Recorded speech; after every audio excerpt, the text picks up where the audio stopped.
E inovação é isso, é contrabando de ideia. Rarissimamente são ideias originais. Rarissimamente a ideia que se consolida no mercado é aquilo em que o empreendedor pensou, ou quem teve a ideia pensou. Thomas Edison não sabia que iam usar, que a indústria de música ia se basear na invenção dele. Ele achava que gravar som ia ser usado, ele achava, para registrar as últimas palavras dos moribundos, para a família ter lá um arquivo com a voz daquele ente querido que morreu. Isso é recorrente, é tão recorrente que chega a ser uma lei da inovação. Prontcast. Conversas inteligentes sobre saúde e tecnologia. Olá, Prontcaster. É ótimo receber você aqui mais uma vez. Hoje, a conversa é com o Clemente Nóbrega, físico especializado em energia nuclear, consultor, palestrante especializado em inovação e escritor com mais de 10 livros publicados. E foi justamente o interesse e o conhecimento dele em inovação que o levou a estudar temas como produtividade, prosperidade e qualidade de vida. Assim, o Clemente é hoje uma das principais vozes na área da saúde. Ele costuma dizer que, para a gente entender o que ocorre na saúde hoje, não devemos estudar o setor de forma isolada. Devemos estudar padrões e modelos de inovação em setores que já passaram pelo que a saúde começa a passar atualmente. Eu adorei conversar com o Clemente, espero que você também goste do papo. Ouça aí e diga pra gente o que achou.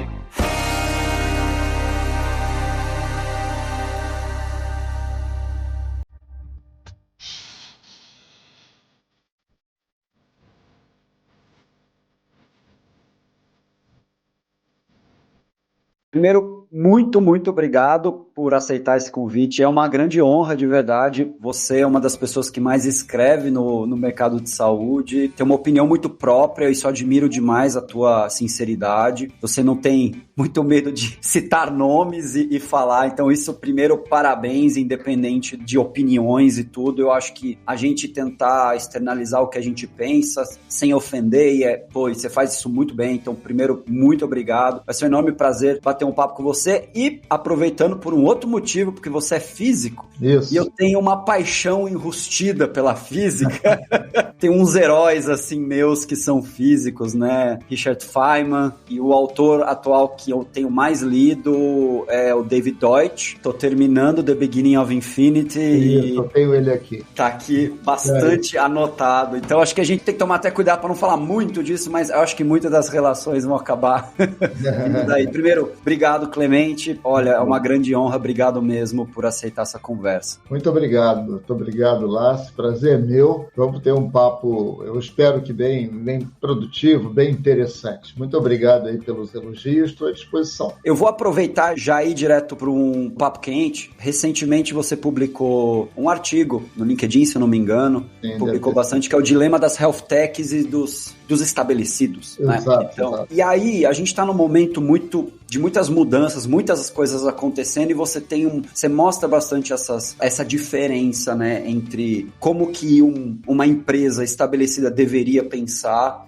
e como que uma health tech, uma empresa que está tentando fazer uma disrupção, como você cita muito no seu texto, deveria pensar. Conta um pouco, acho que também vale a pena para quem, muitas pessoas te conhecem, né, fala um pouquinho de você, o que você está mais focado hoje, e a gente entrar nesse assunto da dicotomia entre esses dois mundos e como eles se encontram. Muito bom. Para falar um pouquinho de mim, eu sou físico, me formei em 1974, a maioria de vocês não era nascido, depois eu fiz uma especialização em energia nuclear e fui trabalhar como físico numa empresa recém-criada, uma empresa brasileira chamada Nuclebras naquela época, que tinha sido constituída para implantar a energia nuclear no Brasil, blá, blá, blá. Eu acabei, por conta dessa empresa, indo trabalhar na Alemanha, onde eu fui fazer um treinamento, e acabei ficando por lá por 5 anos. Depois voltei, continuei trabalhando aqui nesse setor, mas estava uma coisa muito... faltava investimento, enfim, o planejamento que todo tinha sido feito para a área acabou não rolando bem. E eu tinha recebido um convite do Edson Bueno, o fundador da Mil, que me conhecia por outras vias, né, particulares. Eu conheci o Edson no início dos anos 70, ele ainda era estudante de medicina. Tinha algum contato com ele, mas não podia dizer que era amigo dele. Quando eu morava na Alemanha, ele me localizou lá através de outros conhecidos, que ele precisava ir lá para comprar equipamento. Eu já contei isso num artigo que eu escrevi para o LinkedIn, e me localizou, e eu acabei funcionando lá como tradutor para ele. Ficamos uma semana juntos lá, eu ajudando nisso. Ele gostou muito de mim, começou nessa época, que foi, eu acredito, em 82 ou 83. Começou a me cantar, vamos dizer, para ir largar o que eu fazia. Olha só, a mentalidade de um visionário, né? Para ir trabalhar com ele, porque ele achava que eu tinha um perfil para trabalhar com ele. Independentemente de eu não entender nada de saúde, eu era um técnico, era um engenheiro, era meio nerd, fazia simulações de núcleos de reator nuclear. E esse episódio eu acho que vale a pena contar, porque ele primeiro denota uma pessoa, ele faleceu há 3 ou 4 anos, mas que sempre teve um sentimento epidérmico, entende? Uma intuição muito aguçada para quem ele achava que poderia, ele ou que poderia ajudá-lo a fazer. E uma energia muito alta, né? Um beijo no seu coração, ele falava isso pra caramba. Então eu, naturalmente, aquele episódio não deu em nada, eu achei que ele era maluco, porque eu não tinha cabimento, eu saí largar uma especialidade, uma especialização e tal, para trabalhar um negócio que eu não tinha a menor ideia do que era, mas acabou acontecendo. E eu fui para a Mil, então, 4 ou 5 anos depois desse episódio, já de volta ao Brasil, fiz uma carreira bacana lá, fui diretor de marketing, tive a chance de contribuir aí durante a fase áurea da empresa, que foram os anos 1990, mas no ano 2000 eu saí por conta própria, porque eu já queria fazer o que eu faço até hoje, que era pesquisar, escrever, fazer consultoria e construir soluções. Realmente eu gosto do trabalho conceitual, até chegando no limite do acadêmico, mas eu faço questão de ver aquilo que eu estou propondo aplicado no mundo real. Então eu dei certo lá na Mil, posso dizer, sem falsa modéstia, mas porque eu usei esse espírito assim, de experimentador, de físico lá, né? Isso que eu falo, a cabeça de física... mas no sentido de fazer experimentos com o mundo dos negócios, né? A nossa grande arma de venda lá era o telefone. Era 221.000, 331.000, tudo rimava em 1000, tudo terminava em 1000, né? O telefone para rimar com a 1000. Então nós fomos uma das primeiras empresas em que a gente ia para a televisão, assim, um formato de marketing, de comunicação que não existe mais hoje, fazia lá os comerciais, nós mesmos fazíamos aquilo, e no final tinha sempre um convite. Então agora vai lá e liga 1000, 221.000, ligue. E eu ficava na empresa até a hora que o comercial entrava, que era a hora do Jornal Nacional, lá, 8h30, para ver se o telefone ia tocar. Eu queria ouvir aquele telefone tocar. Então era um excelente indicador que as vendas seriam boas. Era as pessoas ligarem na hora que a gente convidava, significava que estavam sendo gerados leads, indicações de venda. Depois que eu saí, eu continuei, eu tinha escrito um livro em 96, que eu fazia analogias entre o mundo da ciência, o mundo dos negócios, e baseado um pouco na minha experiência da Mil, um pouco na minha experiência de físico, e continuei na linha de pesquisar. Meu interesse, essencialmente, são os processos de inovação, em qualquer setor. E eu me especializei nisso, em entender como é que o novo emerge, principalmente no ponto de vista do business, o mundo comercial, o mundo dos negócios. Não só, mas principalmente. E de uns anos para cá, 2015 para cá, eu comecei a me especializar só em saúde. Porque você vai perguntar por quê? É porque em saúde há tudo por fazer. A gente pode falar um pouquinho nisso aí do nosso papo. Então, na hora que você quiser, eu entro no assunto que você falou. Eu escrevi um artigo que chamava-se O Dilema das Health Techs, né? O Dilema das Health Techs e a Cabeça dos Estabelecidos. Qual é o tema desse artigo? Health Techs é um nome genérico que se dá para empresas startups. São aproximadamente 1000 empresas. Então, assim como existem as fintechs na área financeira, existem as health techs na área de saúde. E eu tenho bastante contatos nesse mundo, eu presto consultoria para algumas dessas empresas. O que nós estamos vendo é que muita gente, como eu, inclusive, que tinha apostado lá atrás, inclusive antes de começar essa onda toda das health techs, foi antes da pandemia, que se houvesse no mercado, se houvesse no ambiente da saúde do Brasil, ambiente regulatório, leis, normas, se isso se afrouxasse um pouco, haveria uma enxurrada de empreendedorismo, como eu previ isso, está registrado lá, e esse empreendedorismo iria fazer a saúde se transformar de uma forma nunca vista. O mundo da saúde, ele não muda, essencialmente, há 100 anos, há mais de 100 anos. Não que não tenha havido progresso tecnológico, progresso de terapia, de diagnóstico. Não, o conhecimento aumentou muito, muito, muito. Mas as formas de prestação de cuidado, os modelos de entrega de cuidado não mudaram. Essencialmente, falou em medicina, você pensa em duas entidades básicas. o hospital, então essa organização que a gente chama de hospital geral, e o consultório médico, e o médico. Então são as duas organizações. Essas organizações são inadequadas, nossas pesquisas mostram, para prover o melhor cuidado de saúde agora no século XXI, por várias razões. E isso nunca mudou por razões históricas que a gente pode analisar. Depois, se interessar, me pergunta, porque senão eu vou ficar fazendo muita digressão. Com a pandemia, principalmente, o processo de mudança foi acelerado. Ela não começa na pandemia, mas ela já estava no radar. Se imaginava lá pelo 2019, 2020, início da pandemia, que daqui a 10, 15 anos, a partir da data que eu citei, a gente estaria detectando mudanças importantes no quadro da prestação de serviço médico. Sim. E a pandemia acelerou isso. A telemedicina, isso é, o uso de tecnologia remota, entrou no radar definitivamente, não vai mais sair. Passou um bom tempo sem ser regulamentada, a turma usando por causa da emergência da pandemia, agora está regulamentada. Mas, e esse é o tema do artigo, a gente não está vendo, talvez seja cedo, certamente não era razoável esperar assim, grandes coisas em tão pouco tempo, mas o fato é que as health techs estão sendo utilizadas pelo sistema velho para reforçar os seus modelos. É esse o tema para reforçar modelos de prestação de serviço que estão ultrapassados. Então, a ideia de que nós iríamos ter um dilúvio, uma grande quantidade de propostas alternativas para que pessoas como eu e você tivéssemos um bom cuidado médico a um preço que nós pudéssemos pagar, isso simplesmente não está acontecendo. As health techs estão sendo cooptadas, elas estão sendo sugadas para dentro da arquitetura de prestação de serviços que existe. Estou falando principalmente do sistema privado suplementar. E o trabalho lá, o artigo, trata do porquê disso e o que fazer. É uma espécie de um curso que eu estou dando lá, eu chamei de mini curso, 4 ou 5 aulas, essa foi a segunda, e eu vou mostrar, eu estou tentando mostrar que essa lógica era uma lógica esperada, isso acontece frequentemente no mundo dos negócios, nossas pesquisas mostram isso, né? Quando aparecem propostas que podem alterar o equilíbrio vigente num certo setor, os incumbentes, os estabelecidos, aqueles que estão lá, tendem a se apropriar daquela solução.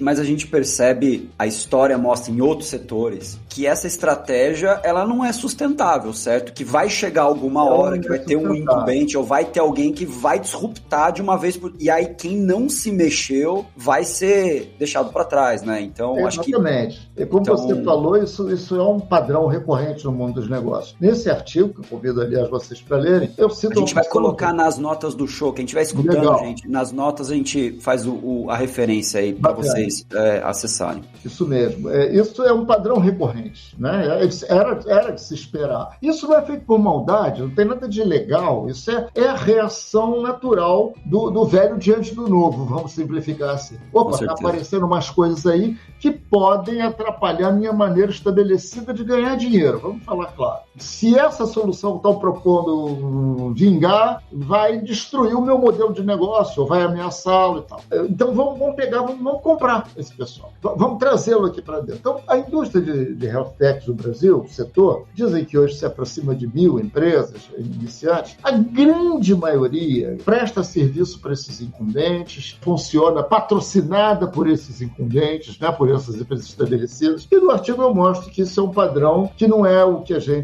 que seria o ideal, para provocar as mudanças que a gente quer, todos nós queremos que aconteçam no setor, para que a inovação chegue à saúde. E o que estou olhando agora com a cabeça do executivo da empresa estabelecida, ou o dono, ou o diretor, aquele que tem o mandato de fazer, peraí, qual que é o futuro desse negócio daqui 5, 10 anos, né, que está olhando, o que ele deveria estar pensando nesse momento? Se você tivesse que resumir assim na sua cabeça, assim, não dá para eu agir dessa forma porque a história mostra na tua visão, né, e não só na sua visão, mas o que acontece em outros mercados, que não dá para achar que vai ser do mesmo jeito que sempre foi. Muito boa pergunta.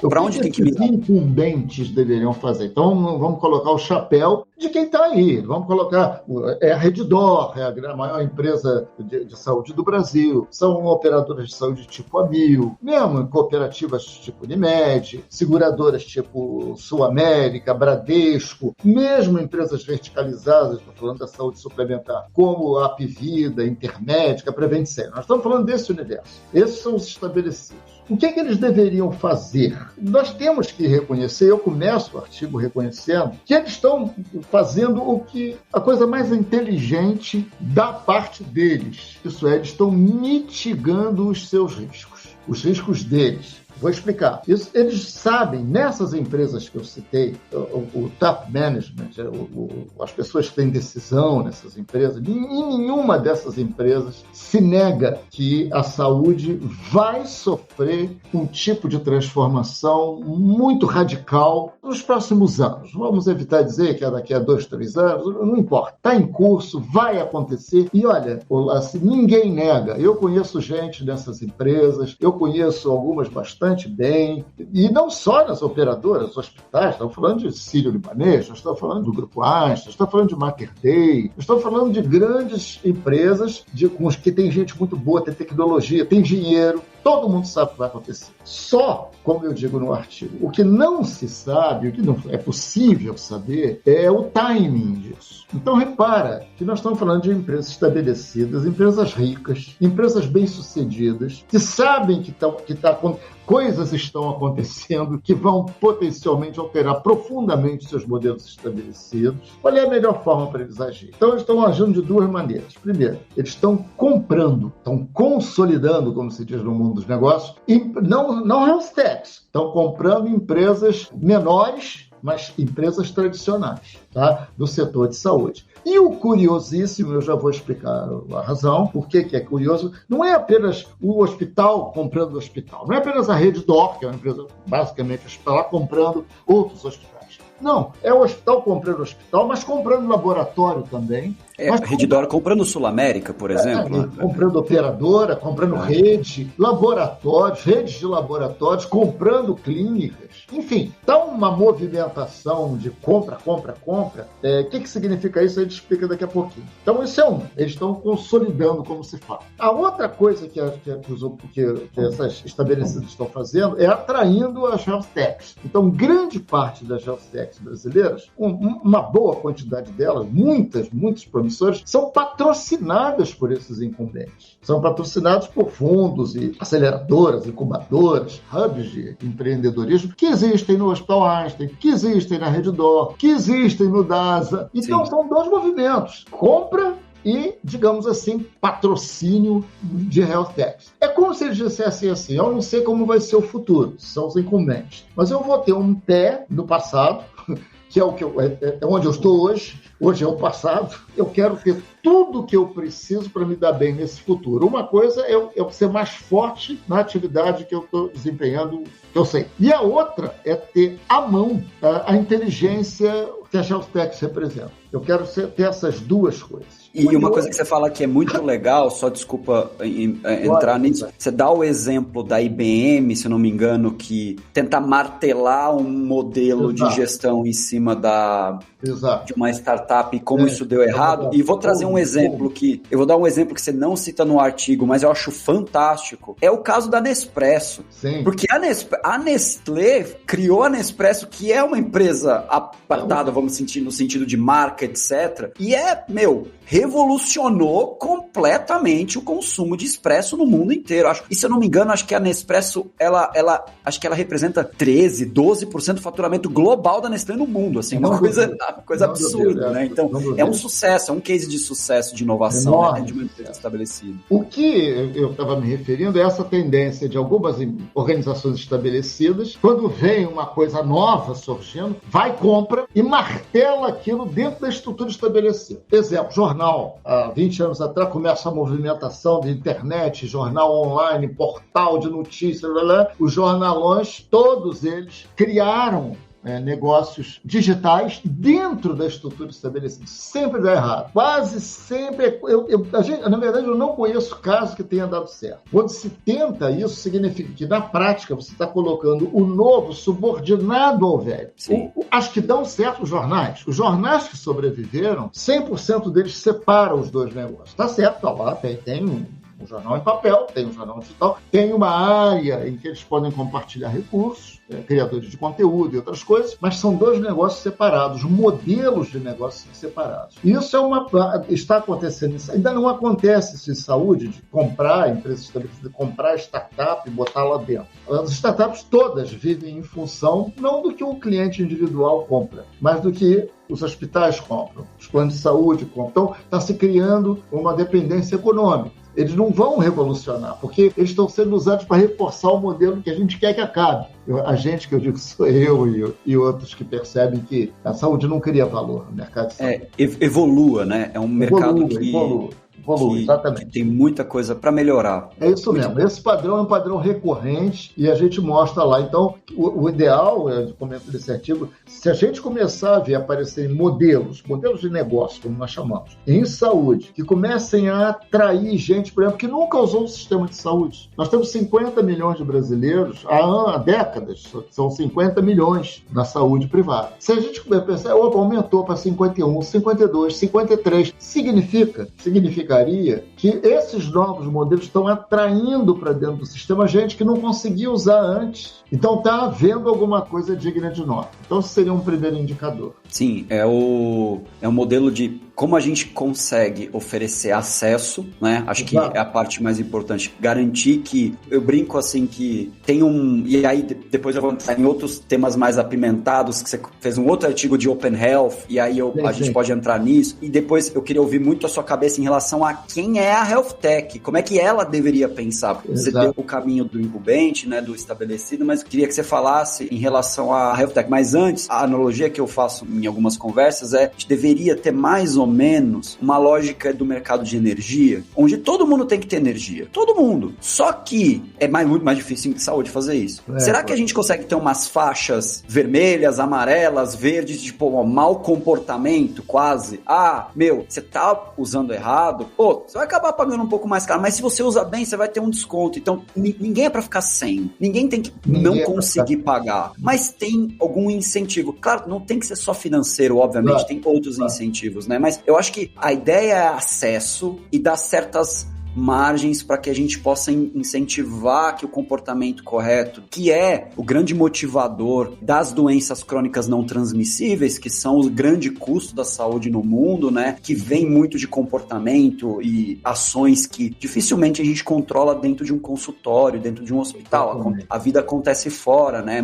Por isso que tem muita coisa em empresas hoje acontecendo, ambulatórios lá, modelos que estão indo in company, porque você passava, né, 8 horas por dia lá, agora você está em casa trabalhando, deu uma bagunçada. Mas me conta das startups aí, qual que é a cabeça? Olha, das startups, o universo é enorme, né? Então tem startup de qualidade de vida, tem startup que fornece prontuário para o hospital, sistemas de informação, que usa analytics, que usa inteligência artificial, blockchain, não sei o que, blá, blá, blá. Existe um segmento que se propõe a ser plano de saúde. Eles não gostam que se chamem assim, né? Planos de saúde digitais. São empresas que estão se propondo a trazer um outro tipo de olhar para a velha operadora, o velho plano de saúde, que é mais ou menos o que a gente está querendo focar aqui. Você toca num ponto crucial. Todas as empresas, 100% dessas empresas, elas entendem que a lógica que direciona as ações do business saúde hoje, ela tem que ser invertida. Todas tentam atrair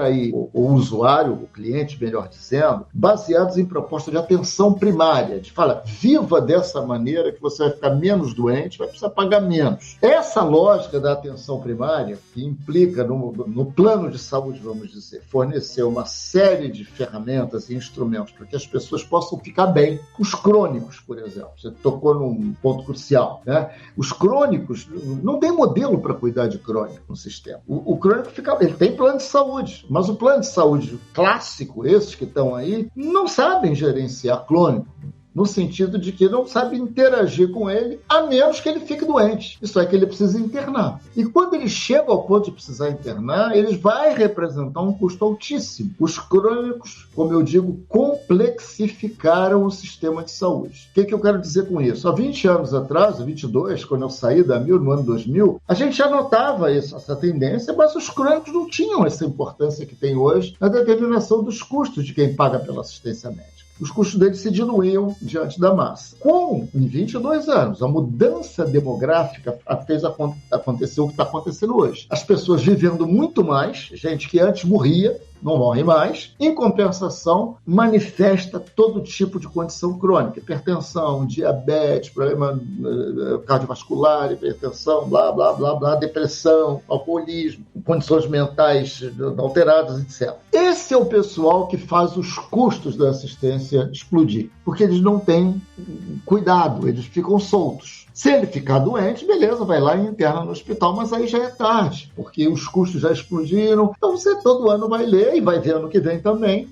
Todo é 15% de aumento, é 20% de aumento. Assim, para o cliente ter o mesmo serviço que tinha no ano anterior, você paga cada vez mais. Então é um sistema que destrói valor em termos econômicos. Você não consegue manter sequer, não estou querendo nem que melhore, mas manter o que você tem por um preço, pelo mesmo preço, alguma coisa desse tipo. Você não tem isso. Você paga cada vez mais para ter o mesmo ou menos. Então, esses planos de saúde que estão aparecendo, eles trabalham a ideia da prevenção. Eles têm sistemas, eles têm tecnologia, eles têm uma série de mecanismos. Agora, o que nós estamos notando, e isso é sério, é que esses produtos baseados em cuidado primário, eles têm menos apelo comercial, Lácio. É mais difícil vendê-los. Só para esclarecer, quando você fala difícil de vender, é para o consumidor final ou você está falando para a empresa? É para o consumidor final. É para o consumidor final, que no final é quem vai legitimar qualquer inovação. Porque a Alice começou como um plano individual, se eu não me engano agora está começando a vender para pequenas empresas, Sami começou com pequenas empresas, então, mas no final você está dizendo, mesmo que venda através de uma pequena empresa, o RH da empresa também precisa entender. Ou para indivíduos, eles estão ganhando escala muito devagarzinho. Nós estamos falando do seguinte, pega uma Alice, um Sami, eu não sei exatamente hoje o número de beneficiários dele, mas duvido que passe de 10 mil pessoas, vidas. Dá para ser muito, muito assim, generoso, digamos que tenham 15 mil vidas que não tem. Nós estamos falando de um universo em que as grandes operadoras, com as quais supostamente eles iriam competir, tem 3 milhões, 4 milhões, 5 milhões, 7 milhões. Então, 10 mil pessoas não... Está crescendo aos pouquinhos, etc. Mas está muito devagar. Mas por que isso? Porque, no fundo, os modelos... Tem duas coisas. Primeiro, o mercado tem que ser educado. O consumidor, ele cabe a quem se propõe a inovação. Ele tem que perceber valor naquilo. O preço tem que ser mais baixo. Claramente, você não vai escolher uma proposta alternativa que ainda não está aprovada, que é experimental, faz sentido, legal, prevenção, muito bonito, muito bacana, mas qual é a vantagem que você vai ter em termos de preço? Valor em saúde ou em qualquer coisa é o preço que você paga vis-a-vis o benefício que você obtém. Se você não consegue perceber um benefício maior pelo preço que você está pagando, você não tem razão para optar por nada, nem por uma cafeteira, nem por um par de sapato, nem por um automóvel, nem por nada. Então, esse é o tema do meu próximo artigo. Como é que deveria ser o marketing? Isso é marketing. O marketing tem que ser um marketing para demonstrar para a opinião pública, para o consumidor, para o mercado, as vantagens de optar por aquela alternativa. Aconteceu recorrentemente no mundo dos negócios. Uma das maiores inovações em varejo de alimentos, por exemplo, foi o autosserviço. Se você entra no supermercado, você pega as coisas lá, você não vai pedir para um atendente pegar. O autosserviço demorou muito a se instaurar. Ainda que todo mundo soubesse que, tirando a figura do atendente, sem a qual os nossos antepassados, nossos avós, bisavós, sem as quais eles não conseguiam comprar nada, tira essa turma, deixa o consumidor ir lá na prateleira e tirar. Isso vai fazer o preço das coisas diminuir demais, porque aquele especialista que fazia isso custa caro. Isso será suficiente para fazer todo mundo correr para esse novo modelo? Não aconteceu. Demorou. Outros desafios passaram a que ninguém esperava. Por exemplo, como fazer o cliente navegar na loja, sozinho. Sinalização, arrumação de prateleira, o carrinho de supermercado foi uma tecnologia auxiliar sem a qual não existiria supermercado de autosserviço. Demorou 10, 15 anos, não me lembro mais exatamente, mas foi por aí. Todo mundo achava que seria uma coisa... Então, é isso que a gente está vendo em saúde. A atenção primária é melhor. Modelos baseados em prevenção, eles tenderão a ser mais baratos, porque as pessoas não vão ficar doentes, não precisarão internar, pelo menos com a frequência que fazem hoje. Mas o consumidor não está entendendo isso. Então, cabe a nós fazermos com que ele passe a entender isso. Esse é o objetivo do marketing. Eu estou falando do indivíduo. Isso, e aí eu acho que também tem a persona importante, é a empresa que está olhando para o VCMH, que é o que você comentou, e falando, nossa, sobe 20%, 15%. A empresa sobe até mais. E dá previsibilidade de uma alteração de preço menor e mais previsível. Isso tem que, óbvio, é o que você está falando, se eu consigo entregar uma saúde, valor para o indivíduo, de uma forma diferente do que ele está acostumado, mas que entregue valor para ele, e no final do dia eu tenho uma sinistralidade menor, isso dá uma visibilidade para a própria empresa que está provendo isso, e eu vejo algumas dessas que você citou, né? Sinistralidade é um dado público, né? Dá para ver no site da ANS, então você consegue ver algumas que estão conseguindo isso e conseguem eventualmente oferecer modelos de contratação em empresa que são diferenciados, então, né, torço um monte para que isso funcione, porque de fato essas inovações são importantes. Não há dúvida que funciona. Se a gente conseguiu construir um discurso, comunicação, para ensinar, para chamar a atenção, vai acontecer. Agora, uma das dificuldades grandes é que essas health techs todas que eu citei, que têm especializações diferentes, né? Umas tecnologia, qualidade de vida, outras são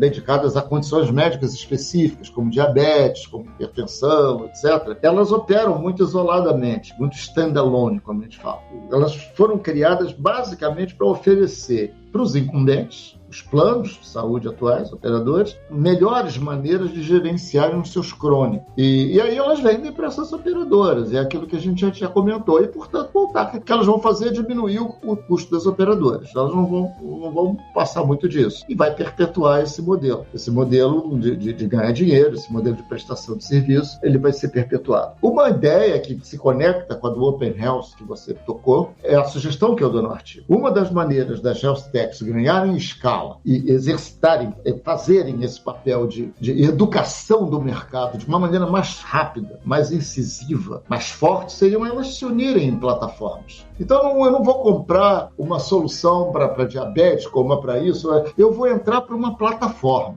Modelo de plataforma como é um Airbnb da vida. Todas as maiores empresas do mundo hoje são plataformas. Eu não quero ficar aqui falando o Google, eu não sei o quê, porque, o que saúde tem a ver? Já se observou, já há uma proposta, inclusive vinda de instâncias governamentais, que é de instituir plataformas para a prestação do cuidado médico. Então, o Open Health, essa ideia que saiu aí há um ano, começou a pipocar e que teria a ver com isso.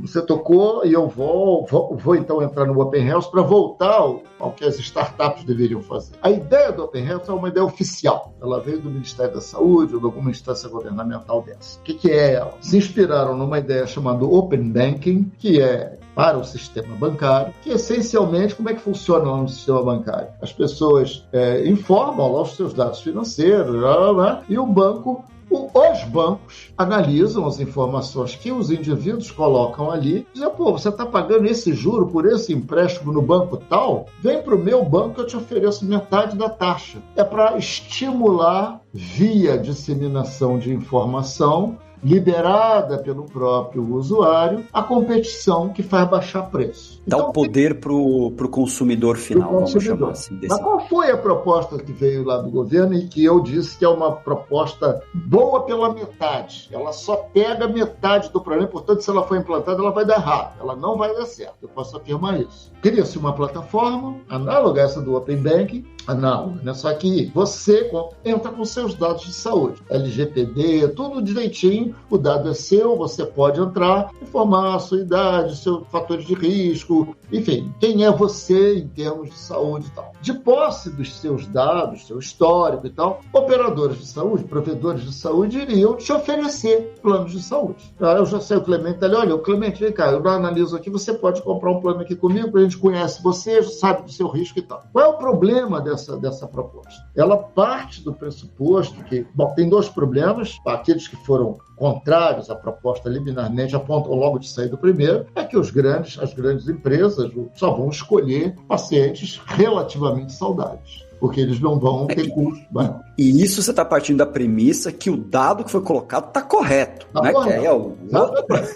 Exatamente. Eu entro lá, informo meus dados e eles olham lá, pô, Clemente é um risco bom, então eu quero. Fulano é um risco mau. Um monte de dado que não é condizente, provavelmente. Essa é uma objeção razoável, mas ela é facilmente superável pela regulamentação. A regulação do setor tem que prover mecanismos para que isso não aconteça. Uma outra crítica foi que isso não pode dar certo porque foi inspirado em banco, no setor bancário. Isso é bobagem, isso é uma crítica sem nenhum fundamento. A história da inovação mostra que ideias originadas num setor são usadas em outro, e inovação é isso, é contrabando de ideia. Rarissimamente são ideias originais. Rarissimamente a ideia que se consolida no mercado é aquilo em que o empreendedor pensou, ou quem teve a ideia pensou. Thomas Edison não sabia que iam usar, que a indústria de música ia se basear na invenção dele. Ele achava que gravar som ia ser usado, ele achava, para registrar as últimas palavras dos moribundos, para a família ter lá um arquivo com a voz daquele ente querido que morreu. Isso é recorrente, é tão recorrente que chega a ser uma lei da inovação. Essa explicação, é isso que eu ia falar agora, porque tô lembrando aqui do David Deutsch, né? Não é uma boa explicação falar que só porque vem do mercado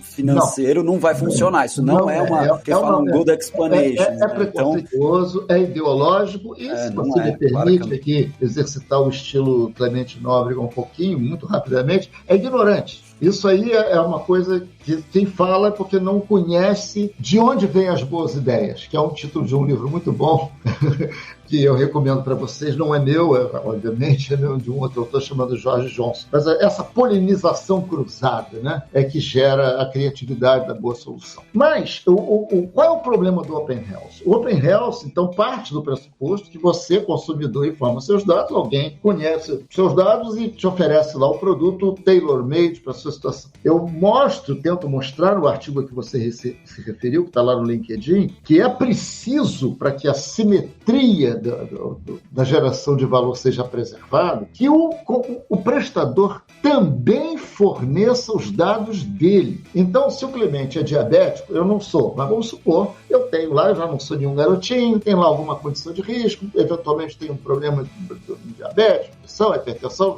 eu vou lá e informo isso tudo. Aí vem uma operadora e me propõe, olha, você pode comprar um plano conosco por esse preço, o outro oferece menos, é uma espécie de um leilão que vão fazer por mim, né? Legal, mas eu quero saber, você, operadora, que está dizendo que vai cuidar de mim, qual é o seu registro de resultado para as pessoas com o meu perfil? Essa informação a gente chama de desfecho. O desfecho para cada condição de saúde. Sem essa informação, os preços não caem, porque o consumidor continua sendo passivo e ignorante com relação àquilo que vai ser oferecido a ele. Ele vai escolher com base em preço. Escolha com base em preços, independentemente do resultado, não gera valor, não provoca competição, a menos que tudo fosse uma commodity. Então, por que não aproveitar? É boa a ideia da plataforma é boa, e fazer com que o prestador também, nas condições médicas que ele se propõe a tratar, ele tenha seus resultados medidos e auditados por uma terceira parte independente, os desfechos, e ele seja obrigado a divulgar também na plataforma. Para a gente concluir muito rapidamente, não deixar o pensamento sem ponta, o que isso tem a ver com o universo que a gente estava colocando antes, discutindo antes das health techs? Eu mostrei nesse artigo, e você se referiu também, que a grande questão é que as health techs são pequenas, operam isoladamente com soluções pontuais, que são compradas pelos incumbentes. Aquelas health techs que estão interessadas em criar boas soluções e vender para os incumbentes vão ganhar um bom dinheiro, felicidade, não tem nada de legal nisso, é uma opção. Mas não é o que o sistema precisa. Aquelas health techs que querem mudar o mundo, que querem fazer no mundo da saúde o que foi feito em toda parte já praticamente, em que incumbentes, empreendedores trouxeram soluções novas para todo o espectro econômico, deviam se juntar em plataformas desse tipo. Plataformas não patrocinadas por entidades governamentais, outras, mas por empreendedores mesmo. Por gente, não por empreendedores, por gente que tivesse capital de risco para colocar ali. Então, se essas health techs se juntarem em plataformas, seria como o Windows ou como o Android. As soluções dos aplicativos que rodam debaixo dessas plataformas, elas têm um valor enorme no sistema, elas tornam a plataforma mais robusta, mais valiosa e os componentes individuais também. Então, seria assim, 2 mais 2 vale mais do que 4, né? Seria uma sinergia. Sim, as sinergias que vão surgir. Aí eles teriam poder de barganha para se contrapor aos estabelecidos.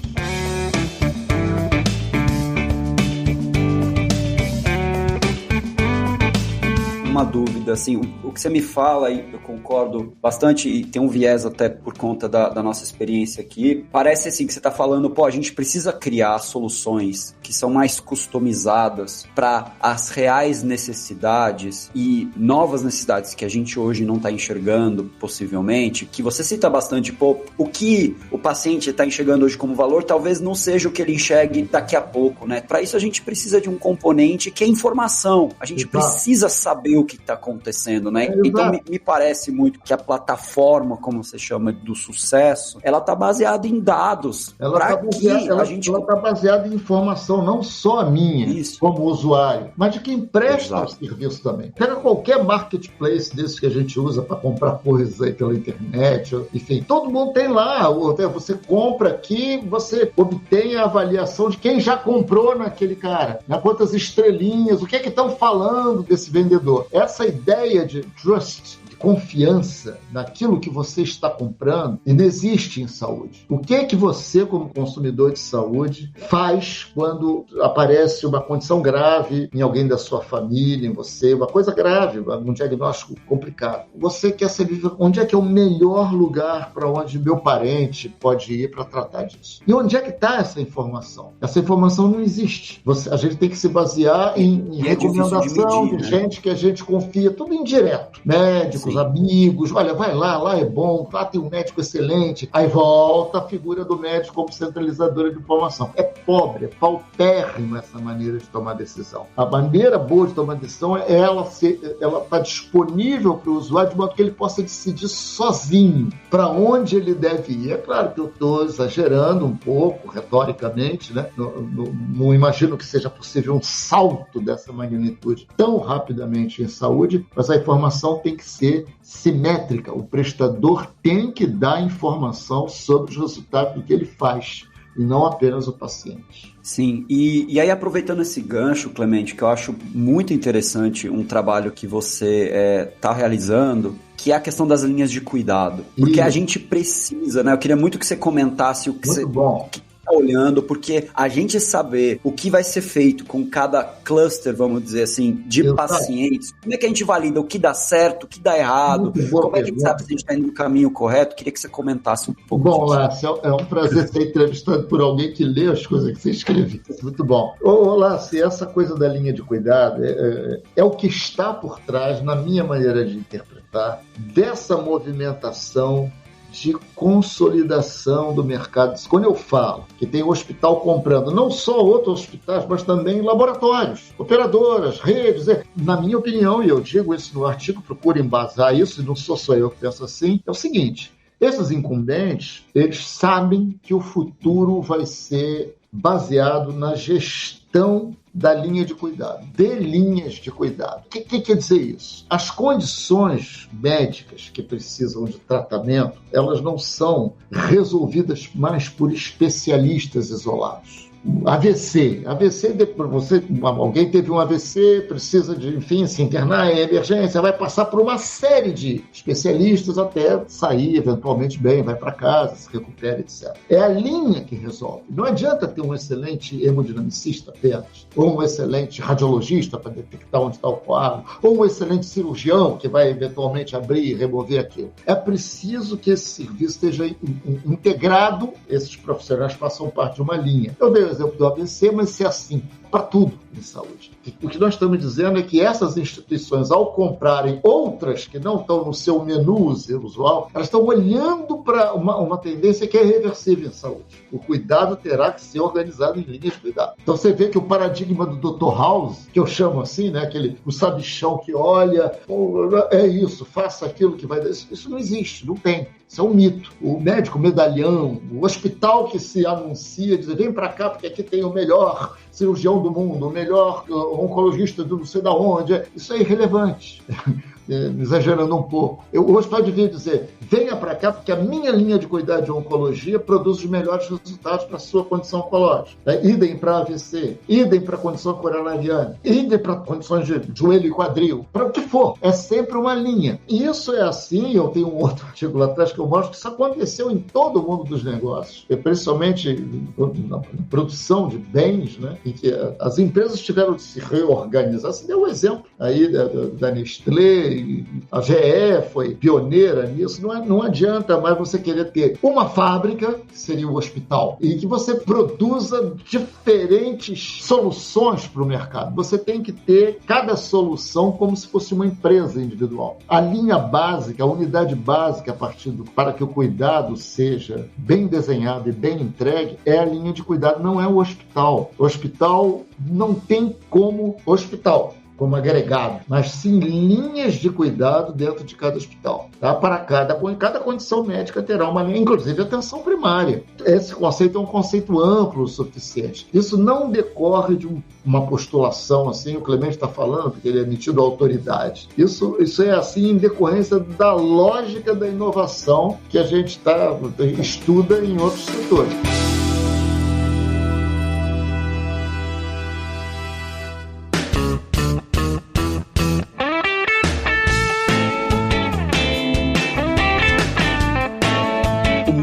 É multimórbido, né? Então a gente está falando aqui de pacientes com mais de um diagnóstico ao mesmo tempo. Exatamente, tem comorbidade.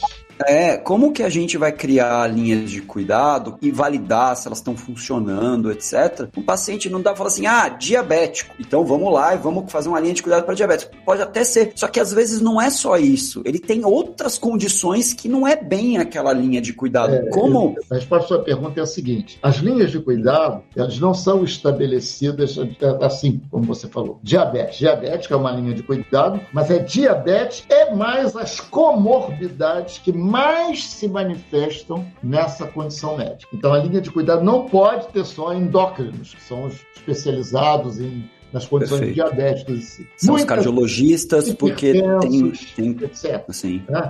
Hipertensão, médicos, cardiologistas, especialistas em condições vasculares, e às vezes em ortopedia, porque o cara também tem problemas ortopédicos, tem dor, tem isso, tem aquilo, que precisa colocar prótese de joelho, ou quadril, ou de alguma outra coisa, às vezes oftalmologia. Então, a linha de cuidado é a essência básica de uma condição de saúde e das co-ocorrências que aparecem com mais frequência. Aí você vai ter uma linha de cuidado que pode tratar de um grande espectro de pacientes cuja principal queixa seja diabetes, mas que também tenham comorbidades. Isso vale para todo o resto. É uma coisa estatística. Você nunca vai comparar o resultado que o médico teve para um paciente, com um tipo de paciente, com o que ele teve para outro, considerando qual é a distribuição de resultados do doutor A e do doutor B para esse universo de pacientes. Aí faz sentido. E aí, vamos dizer que eu sou uma instituição de saúde, que eu estou ouvindo isso e eu quero começar com esse processo de linhas de cuidado, porque eu... E aí, qual que é o... Essa é uma boa pergunta. Vai me permitir falar das soluções que nós desenvolvemos para isso, vai me permitir falar. A única que a gente conhece, a única empresa, o único enfoque gerencial, parte dessa verdade é a nossa empresa. Foi eu, junto com pesquisadores da UERJ, da Universidade Estadual do Rio de Janeiro, engenheiros de produção. Nós, partindo dessa ideia da linha de cuidado, nós criamos um modelo, chamado Modelo para Captura, Processamento e Análise de Desfecho. Que esse modelo, na verdade, é como você estrutura linhas de cuidado gerencialmente, porque uma linha de cuidado é uma organização. Tem pessoas dedicadas, tem processos específicos, tem tecnologias próprias. Tem que ter sistema de informação, tem que ter indicadores, tem que ter processo de relacionamento e comunicação, blá, blá, blá, blá, blá. É isso que tem que ser montado. Então, a primeira coisa a fazer é entender e aceitar essa premissa. Nós estamos agora, você me permite gentilmente tocar nisso, nós estamos lançando no mercado esse modelo, né? Ele é um modelo que se baseia em um ferramental que nós desenvolvemos, que faz um diagnóstico de como a empresa está trabalhando hoje e mostra o que ele tem que fazer para passar a se organizar em linhas de cuidado. Então, não é para hospital, né? Nós estamos trabalhando, por exemplo, com empresas só para de idosos frágeis, que tem múltiplas mobilidades, diabetes, ortopedia, condições quadril e joelho, para cada uma dessas questões renais, questões oncológicas. A oncologia é um ramo que se presta muito a esse tipo de abordagem.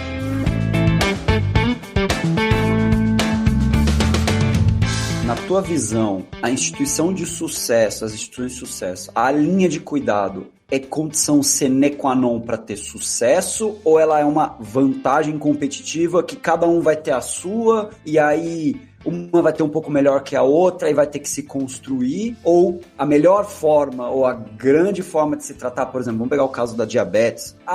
É A, B, C, D, tem as suas variações, porque tem localidades diferentes, mas tem uma linha mestra aqui e não vai ter muito como fugir. Ou não, vai ser um segredo, as 7 chaves dentro das empresas, cada um segurando e falando, eu tenho o meu jeito de fazer o cuidado, né? Como que você vê isso? A aposta que nós fazemos, e não é um jogo de azar, é uma aposta orientada pelo que se conhece, pelo conhecimento de gestão que existe à disposição de qualquer um. Sem linha de cuidado, se o cuidado não estiver organizado em linha, é impossível oferecer bons desfechos para o usuário. Pontualmente pode ser até que dê uma intervenção genial, um golpe de sorte, mas no tempo, considerando distribuições, estão respondendo concretamente. A linha de cuidado é a condição sine qua non para as organizações de saúde se construir, coisa que não existe hoje. Você hoje é a fragmentação total de saúde. Mas, Lácio, por que isso a gente pode afirmar com essa segurança, essa ênfase que eu estou usando? Porque é simples.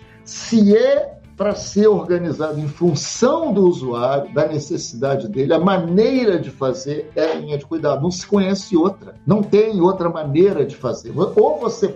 A Toyota fez assim. O cliente do McDonald's, qualquer processo de produção de produto ou serviço que queira ser organizado em função, ou isso queira fazer o que o cliente precisa, ou satisfazer necessidades de usuários, tem que se organizar dessa maneira. Então, se você disser, olha, eu tenho a minha aqui, eu não mostro para ninguém, mas não é linha de cuidado, eu não vou acreditar. E outra, o mercado não vai acreditar. Não vai acreditar porque uma condição que a gente tem que associar a isso já que vocês, organizações... Vai haver uma transparência, né, em relação a como. Tem que ter, e não sou eu que vou dizer.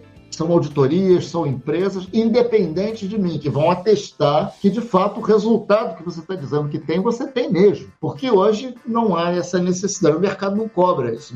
O que a gente valoriza? É o grande hospital, é a grande grife hospitalar, é o grande médico. Então, a gente indiretamente, se os grandes médicos estão nesse hospital, os resultados deles são bons. Mas não necessariamente. A gente não sabe os resultados. E é muito difícil, né?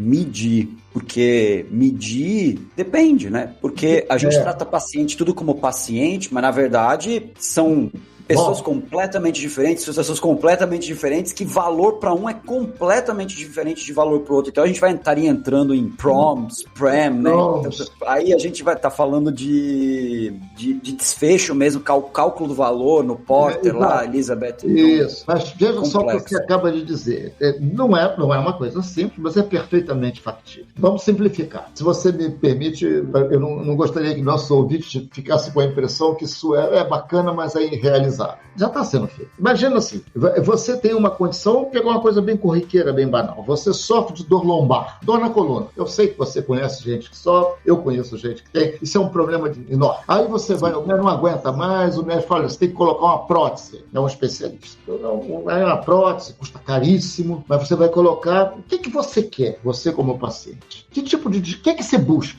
Você quer qualidade de vida. Você que não conseguir... Não ter mais dor, né? Eu quero não ter mais dor. Eu quero... Os indicadores, Lácio, nós não insistimos, são corriqueiros. São coisas simples que qualquer pessoa vai entender. Você consegue pegar seu neto no colo depois de ter colocado a prótese? Ah, consigo. Antes conseguia? Não. Você consegue se vestir sozinho? Você consegue andar no shopping? Você toma banho sozinho? É isso que a gente vai medir. Se a gente constrói amostras de pacientes que são submetidos a uma certa linha de tratamento, dor lombar, low back pain em inglês. Os indicadores estão todos lá. Se você é um homem que é diagnosticado com tumor de próstata, vai, é diagnosticado, faz uma prostatectomia, retira o tumor. O que é que você quer? Não ficar impotente e fora da saúde. Em saúde isso é fácil. Você repara que o marketing, o design de um produto fora da saúde é muito mais difícil do que dentro da saúde. O design. Repara bem isso. Porque eu não sei o que o consumidor quer, eu tenho que fazer pesquisa, eu tenho que... Não, você é um homem que tem um tumor de próstata. Você quer 3 coisas essencialmente. Primeiro, ficar vivo. Não tem que fazer muita pesquisa. O primeiro indicador de desfecho é o índice de sobrevivência, validade. Depois, você não quer ficar impotente sexual. Não precisa fazer pesquisa. Estou dando alguns exemplos dramáticos, porque, né, para dramatizar isso. Você gostaria de recuperar a sua função sexual? Você gosta de ser impotente? É claro que ele quer. Outra coisa, ele não quer ter que usar fraldão, que é uma sequela que também acompanha os homens que têm essa condição, né? Ele quer poder se livrar do fraldão porque ele tem incontinência urinária. Tudo ligado à qualidade de vida. Sobrevivência, funcionalidade sexual e incontinência urinária. Mede essas 3 coisas. Essas 3 coisas é fácil. Isso é simples. Constrói seus bancos de dados e divulga isso. Manda auditar e divulga. Ninguém faz. Se você consegue dar um passo nisso, você vai estar se posicionando de uma maneira diferente no mercado. Você vai conquistar mercado. Se a sua informação for crível. Um exemplo que eu dou, um exemplo que existe nesse caso, mas não é brasileiro, é o exemplo famosíssimo da Martini Clinic na Alemanha. Clinic, é o exemplo que eu citei aqui e tal, que construiu isso e ela é o maior centro de oncologia próstata, né? É especializada nisso, então vai todo mundo para lá. Como eles têm um volume muito grande, eles então geram um valor muito bom, porque, enfim, eles produzem resultados e os preços não são proibitivos. Outros centros, hérnia inguinal, tem seus centros ortopédicos existem, então é tudo linha de cuidado. Ninguém está falando no hospital. E aí o que você está dizendo no fundo é que muito provavelmente os serviços vão estar construídos nessa visão que você está trazendo em cima de um conceito de linha de cuidado com as comorbidades que estão em volta. Então, Martini Clinic é câncer de próstata e tudo que está em volta, você é o melhor do mundo nisso. Exatamente. Você acha que esse é o caminho? Eu não tenho dúvida. Economicamente, esse é o caminho. Pode não ser viável economicamente, vou pegar vou fazer uma clínica para rim, tem que ter volume, tem que ter, senão você não se sustenta. Mas quem estiver interessado nisso pode agregar várias condições, o mínimo de condições, e ser o mais especializado possível. Outra coisa, a linha de cuidado, idealmente, ela está sob o mesmo teto, é uma mesma organização. Só para deixar claro para o ouvinte, né? Pode ser o especializado em atenção primária, eventualmente, né? Não é o especialista o especialista só o neurocirurgião. É o fisioterapeuta, o fisioterapeuta, a reabilitação que vai ser feita depois dele ter colocado a prótese de coluna. Todo mundo tem que estar na linha de cuidado. E todo mundo tem que saber, e todo mundo vai ganhar mais dinheiro mesmo, quanto melhor forem os desfechos que ele conseguir demonstrar. Entendi. É valor. Eu cobro por um resultado que eu entrego. Isso é perfeitamente possível. Se a gente pegar os casos extremos, mas tem um caso, a gente está falando em distribuições. É muito importante essa ideia da distribuição. Pouca gente enfatiza essas coisas como nós. Volta e meia alguém faz essa pergunta. Um doente vai ao médico, o médico prescreve um tratamento e depois morre. O doente morre. Será que ele morreu por causa do que o médico prescreveu ou ele já ia morrer de qualquer maneira? Esse tipo de pergunta não é o que a gente está tratando aqui. A gente não trata de um caso. Aí sim, tem toda uma regulação estatística para você poder fazer uma afirmação. Olha, a minha média está distribuída em torno deste valor aqui, com o desvio padrão aqui, é esse o número. Pode auditar. E isso faz sentido para as pessoas e as pessoas entendem.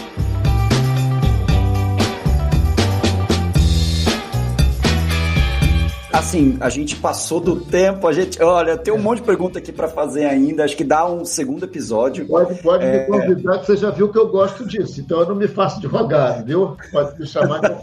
Agradeço muito, Clemente, pelo seu tempo, queria deixar aberto para você falar, a gente já falou muito do LinkedIn, né? Onde as pessoas te encontram, veem seus materiais, como é que pode entrar em contato com você. Eu quero falar com o Clemente, quero saber o que ele faz, além de ir no LinkedIn e ver os artigos que a gente já está falando insistentemente aqui, tem livros também. Onde que as pessoas te encontram? Muito bom, muito obrigado, Lácio. Mais uma vez eu agradeço a vocês, foi um prazer conversar com você. É muito bom conversar com quem a gente vê que conhece, né? Lê as coisas.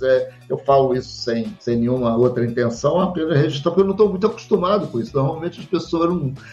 Olha, tem um tal de Clemente aí que fala uns negócios, entrevista ele lá e tal. Mas você é muito bem preparado, está de parabéns, você e os organizadores aqui. Obrigado. Bom, para entrar em contato comigo, o melhor mesmo é o LinkedIn. Entrar no LinkedIn, que eu fiz do LinkedIn a minha plataforma, eu tenho meu site, inovatrix.com.br, mas honestamente eu estou deixando ele um pouquinho de lado. Eu procuro interagir mais pelo LinkedIn, é só ir lá no inbox do LinkedIn, procurar lá no LinkedIn, Clemente Nóbrega, bota meu nome, e vai chegar lá. Clemente, queria falar com você, minhas últimas interações, assim, mais comerciais, mais para trabalhos, tem sido quase 100% vindas de lá. Então é o que eu aconselho. Meu e-mail está disponível também, clemente@clementenóbrega, tudo junto.com.br, então é fácil, clemente@clementenóbrega, e o LinkedIn, o inbox do LinkedIn, vocês me encontram sempre e eu respondo sempre. Muito obrigado, foi um enorme prazer falar com você, a gente vai ainda ter muitas interações. Legal. E vamos acompanhando o mercado, vamos ver as próximas aulas, vamos ver para onde caminha e que no final do dia a gente quer que a saúde do Brasil melhore, né? A gente tem um modelo cada vez melhor, então sempre melhor, evolução. Mais valor, melhores resultados por custo mais baixo, mais acessível. Exatamente, então, parafraseando nosso amigo David Deutsch, estamos no início do infinito. Então, que a gente esteja no início do infinito da saúde. Um grande prazer, muito obrigado. Até a próxima. Parabéns, meu cara. Um abração. Obrigado.